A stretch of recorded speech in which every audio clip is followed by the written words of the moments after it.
Hi, I am Barbara Tusi, and I am in California, and I have the privilege and honor to have Randy Rolfe with us today.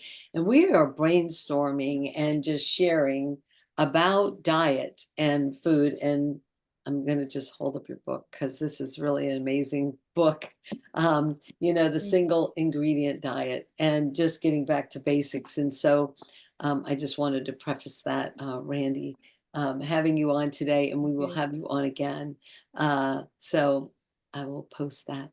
But we were talking about soy and the different variations of soy. And I'm a breast cancer thriver of 20 years and told don't touch it, don't do it, that, you need that.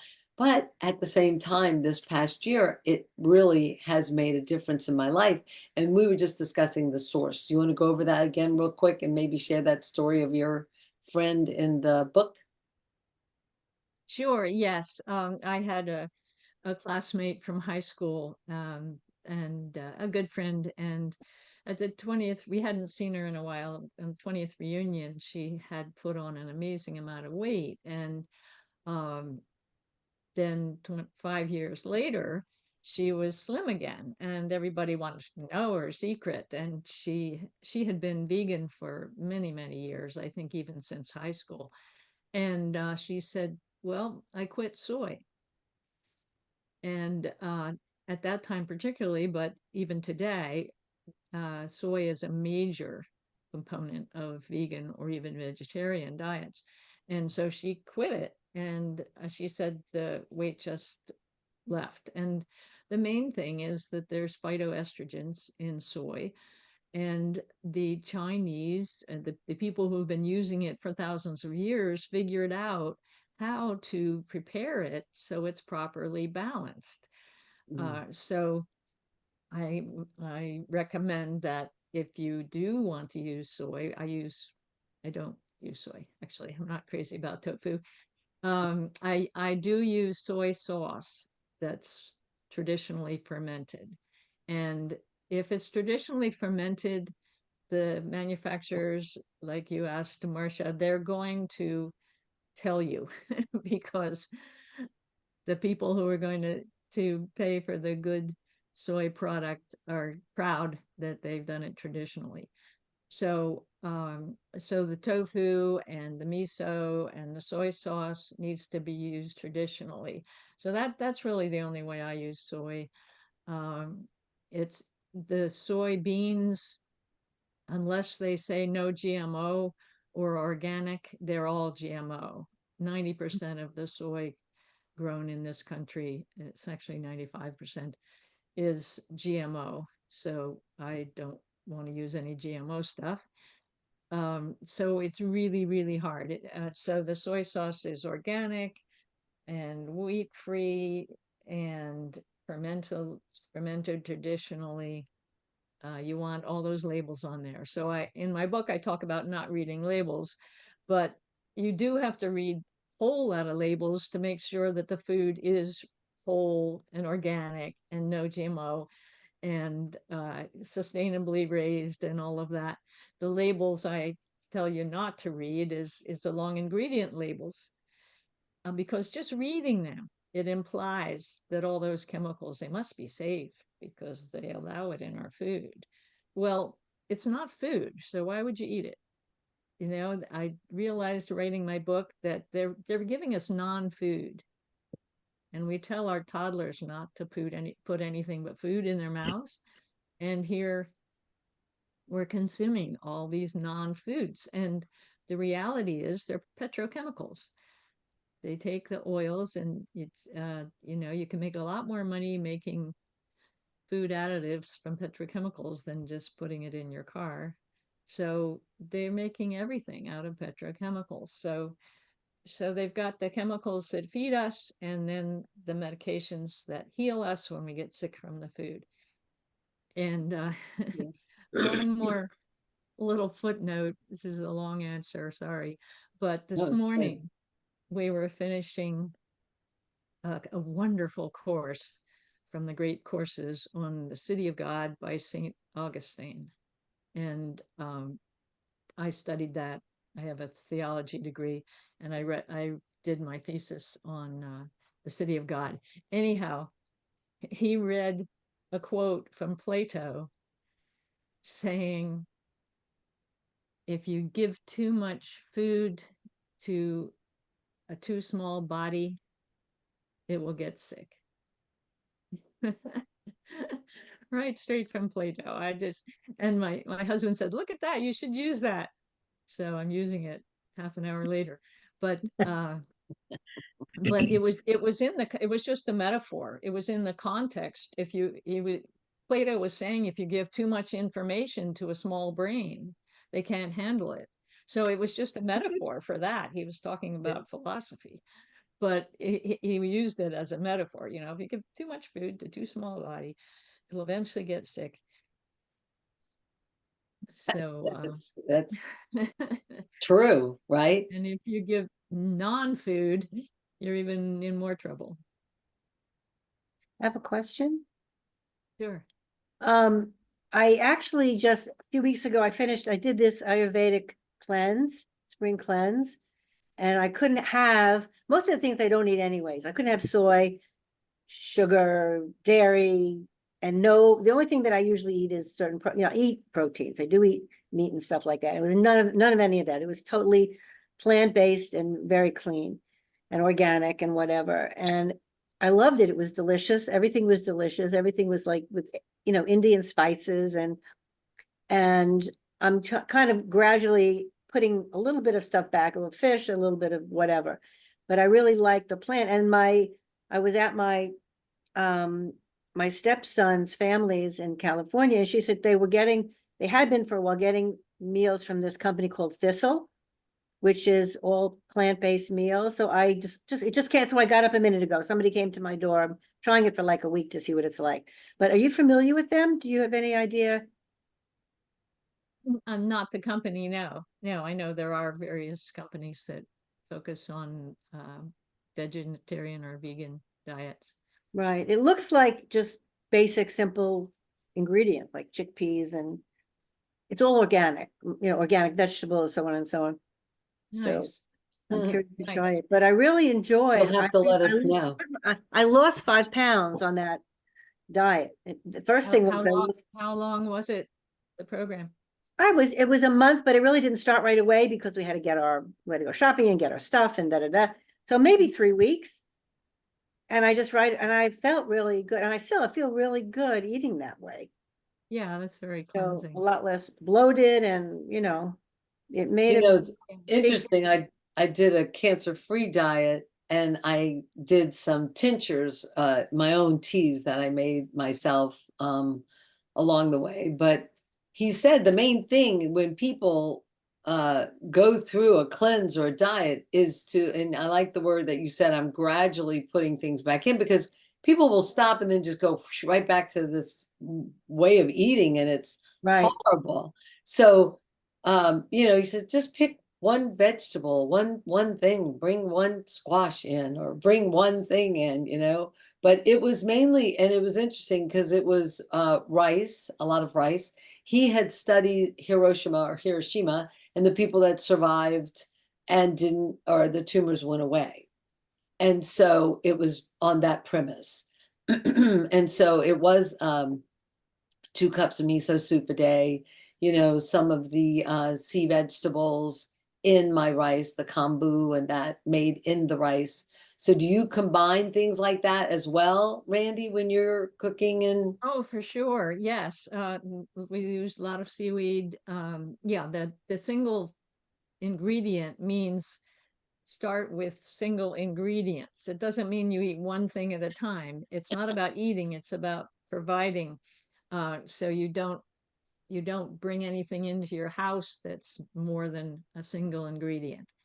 And so the idea is for like 21 days, you're really uh, dedicated about that. But then you can start, if you want a little chutney, just make sure that the ingredients are all foods that you could put together. So you can do some labor saving things if you can find a good source of something that you could make yourself Mhm. with in single ingredient diets. But originally, make your own mayonnaise. It's not that hard, make your own dressings and all of that. And soups and mixed. What's your go-to dressing? What do you like to make for your salad? What's your Oh, go-to? I just use olive oil and apple cider vinegar Okay. and garlic, grated garlic, and chopped up seaweed and salt and pepper, all organic.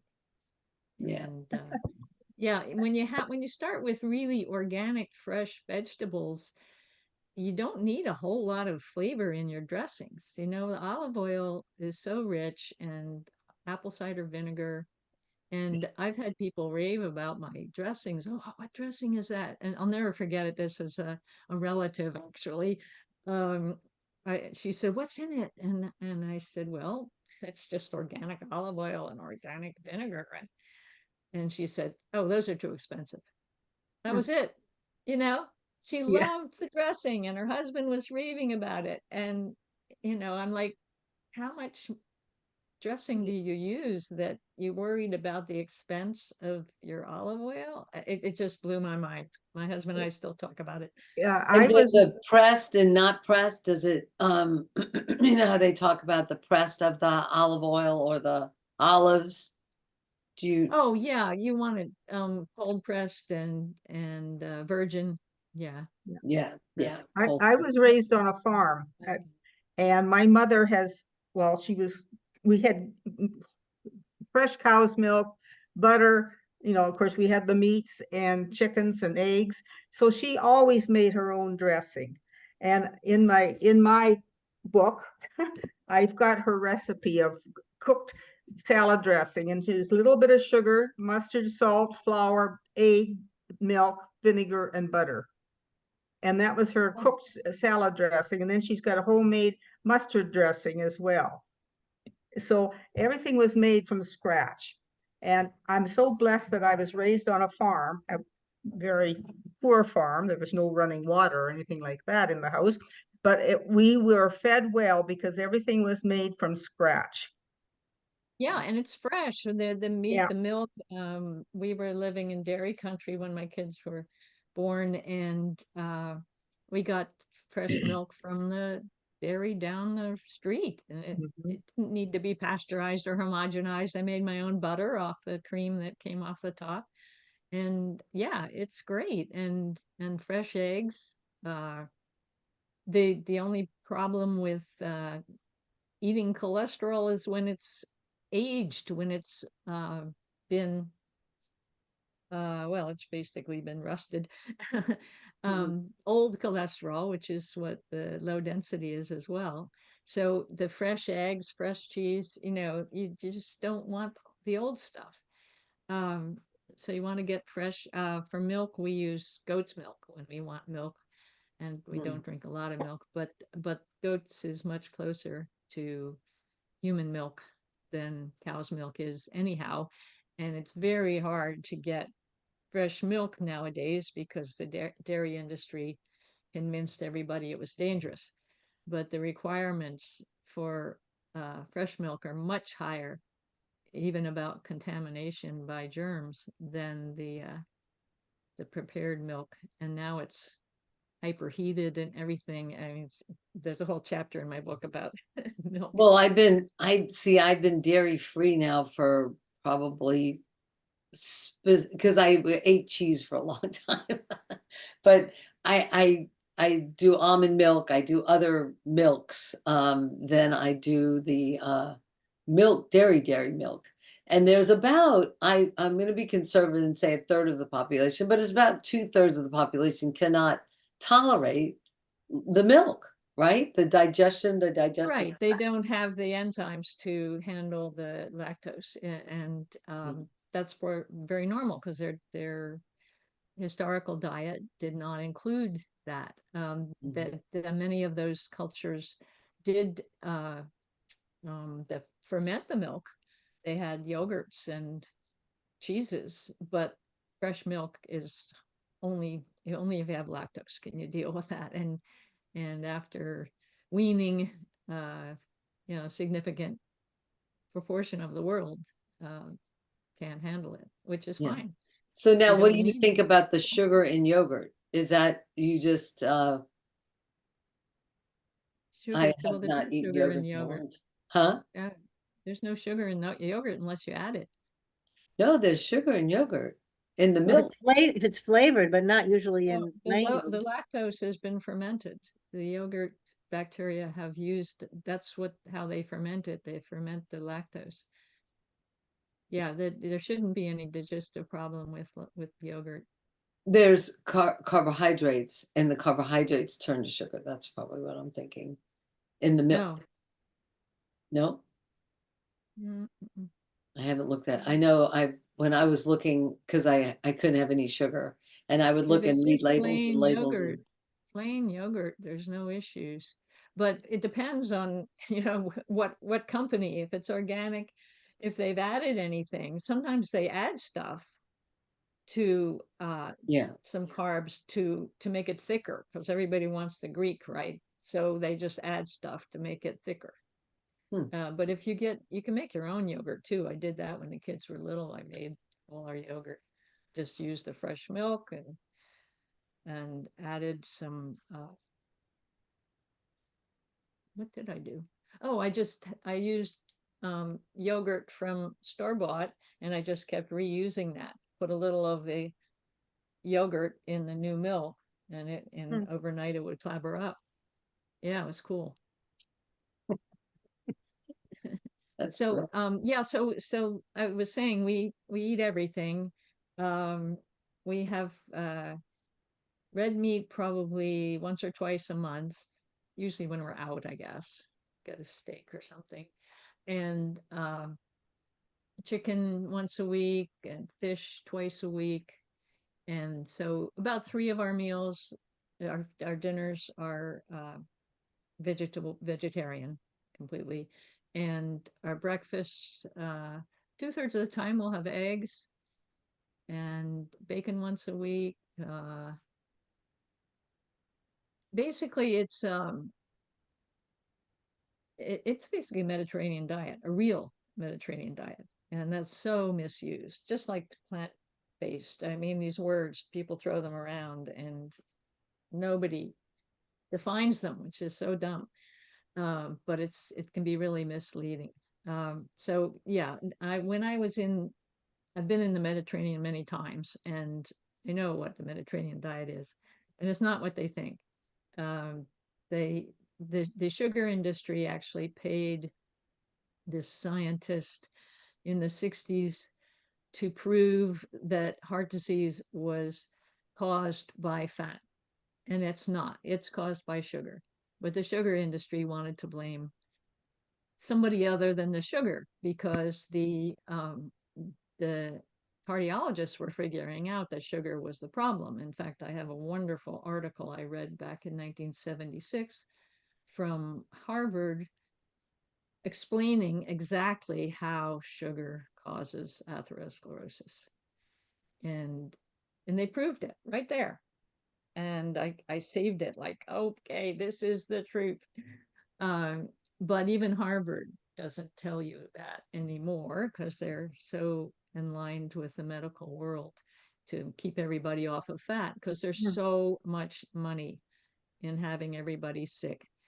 And it's so much more profitable to sell sugar and seed oils rather than good healthy fat.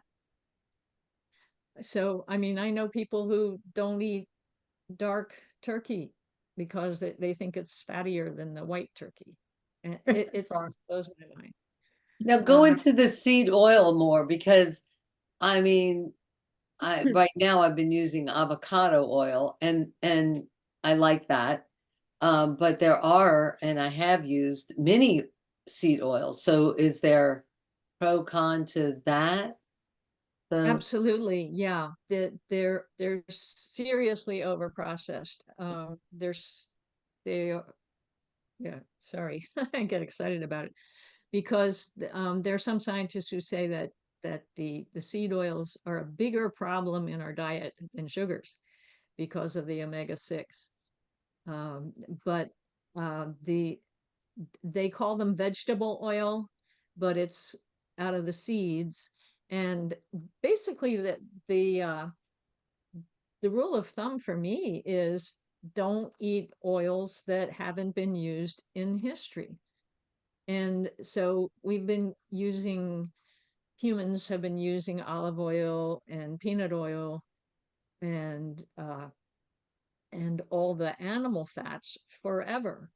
But when you get canola oil and sesame oil, well, sesame oil has been used in the Middle East, and walnut oil has been used for a long time in Africa. Um, but the corn and the soy, you can't produce yourself. I don't care. You can spend all day taking soybeans and or safflower seeds and trying to get oil out of them. Um, it's just you can't. But you're buying processed oil and corn oil. Try buying enough corn to get some corn oil. It's not going to happen. So you just don't want things that have been concentrated to that extent. Same with sugar. You concentrate it. I tell people, you can't find anything sweeter than a fresh date or a fresh fig. But when they concentrate the sugar, so it's pure sugar, it's a chemical now. It's not a food. It doesn't have any of the fiber, any of the moisture, any of the vitamins, the minerals, the phytonutrients are all missing. You've turned it into a chemical. And that's the same with the oils. Um, Oils go rancid instantly because they're polyunsaturated. So they have to do all kinds of things chemically so that they don't taste disgusting. If you have a like it, oh, well, a good example is the seeds. It's okay to eat seeds because like the date, they have everything that's supposed to be there for a growing plant. So it's fine to eat the sesame seeds or the chia seeds, but if you try to get, or the flax seeds, but if you try to get that oil out of the seeds, if you leave it out overnight, it's going to taste disgusting because it goes rancid. So when the first health food store where I was their education director, I it took me about a month to convince them they had to refrigerate all their seeds and nuts. And it drives me crazy. In Whole Foods, they have all those things out in bins. They're not refrigerated. They go rancid. People say they hate nuts because they've only eaten rancid nuts. It drives me crazy because nuts are so wonderful. If you buy them sealed, if they're in I'll only buy in Whole Foods, I'll only buy seeds and nuts that are sealed, so there's no air. And so then they can't go rancid. So then I put them in a jar in the refrigerator immediately. And they taste fabulous. They're almost sweet. And I always think of Gandhi. He said, if you chew a grain of rice long enough, it turns to sugar because your body has the enzymes to turn it into sugar. So you get sweetness from rice if you chew it long enough. So you have to chew it longer to get the full pleasure of it. But your body does that, but it gets all the other things that are supposed to be with the sugar if you eat the whole food. So that's the real point. You can do the same thing with a wheat berry or any other grain. If you chew it long enough, it will taste sweet. Oatmeal, for instance, it can be very sweet. You don't have to cover it with brown sugar and maple syrup. You No, just but salt, and then there's the whole other thing about salt with it, right? Having that. yeah, yes. So So good back salt. to the oils. So you want to just use oils that have been used traditionally, and they are not high in the omega-6. The peanut oil and the olive oil, the walnut oil and the avocado oil, um, and coconut oil are fabulous because they're easy to extract. We humans have learned what is good, and now we're like, oh, cheap, we can make cheap oil out of corn. Well, yeah, but you're concentrating it in a way that no human before industrialization could afford the labor to do that. So it's not normal. It's not right. It's over processed because now we can do it. I like to say, the Romans were the first ones that started having degenerative disease, and that's because they had slaves who could do all the work. They liked to have white flour. They liked white sugar. Um, they liked their vegetables white. Uh, They hybridized the green vegetables to be white. So we have white cabbage, we have almost white head lettuce, but that was the Romans. They wanted it pure. But they started having the degenerative diseases, and because they had slaves that could do the work. But now we have industry to do the work, so we can over concentrate and over process everything, and it's making us all sick. So that's the bottom line, and I do go into that in my book because it's so important to understand that we are manipulating foods that have kept us healthy. And I have a whole chapter on the myth that we're living longer. We're not. We're not living longer.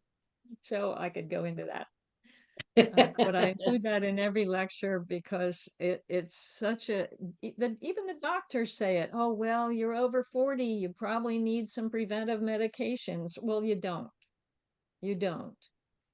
I'm 76. I don't take any medications. My husband was born with a thyroid problem, which because of Nican did not show up until he was in his 60s or late 50s. And so he is on some thyroid substitute. But that's it. That's all we have. And lots of Nican vitamins, of course. We are going to hear more from Randy, and we'll let her do her whole talk. But this was very fascinating and amazing. And I'm going to get this recording up because I need to learn more about the different oils and the different things. So Randy will be with us on July 11th. Okay, hold on. See, it Good to disappeared. see you all. Hi.